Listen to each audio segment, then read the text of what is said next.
అదే RTV app వార్తల్ని క్షణాల్లో చదివే అవకాశం ఉంటుంది. ఒక న్యూస్ పేపర్, ఒక టెలివిజన్ ఛానల్ మీ చేతుల్లో ఎప్పుడూ ఉంటాయి. ఆర్మూర్ మండలం చేపూరు గ్రామంలో కుక్కల బిడత బాగా విపరీతంగా ఉంది.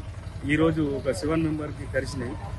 అందులో ఫస్ట్ అట్లా నరసయ్యకు ఇక్కడ మొత్తం గువ్వం తీసేసింది, కంట్లే కరిచింది. 2 లేడీస్కు కరిచినాయి. మళ్ళీ అలాగైతే ఈ చేతుకాడనైతే గువ్వాలు తీసేసినాయి. ఈ దృష్టిని మన సెక్రటరీ కానీ, గ్రామ పంచాయతీ సిబ్బంది కానీ, చేపూరు వీడీసీ కానీ చర్య తీసుకోవాలని చెప్పేసి మా చేపూరు నుంచి విన్నపం చేస్తుంది. చేపూరు గ్రామంలో భారీ కుక్క కరిచింది. బాగా అనిపిస్తుంది. ఆ కుక్కలను చంపాలి. వీడీసీ కూడా పట్టించుకోవాలి, సెక్యూరిటీ గారు కూడా పట్టించుకోవాలి, గ్రామ పంచాయతీ సిబ్బంది కూడా పట్టించుకోవాలి.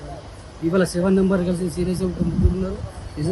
నిజామాబాద్ తరలిస్తున్నారు. గంభీర్ కూడా అడిగింది. ఇక్కడ ఈరోజు మా చేపూరు గ్రామంలో 8 మందికి కుక్క కాటుక అయింది. ఇది మొదటిసారి కాదు, ఈ నెల కిందటనే ఇది ఇంతకుముందు గడిచింది. ఆల్రెడీ అధికారికి ఫోన్ చేస్తే ఇది మేమేం చర్య తీసుకోమని చెప్పి ఇడిసబెట్టిళ్ళు. ఈ రోజు కూడా ఆ నెల కిందట 3 గడిచింది. ఈ రోజు ఏమో 8 మంది గడిచింది. ఇట్లా చూసుకుంటూ పోతే అధికారులు ఏం చేస్తూ తీసుకుంటారా? దయచేసి ఖచ్చితంగా దీని మీద చర్యలు తీసుకోమని చెప్పి అధికారులకు తెలియజేస్తున్నాం. మరిన్ని వీడియోస్ కోసం ఛానల్ ని సబ్స్క్రైబ్ చేయండి. లేటెస్ట్ అప్డేట్స్ కోసం వాట్సాప్ ఛానల్ ని ఫాలో చేయండి. అండ్ లింక్ డిస్క్రిప్షన్ లో ఉంది.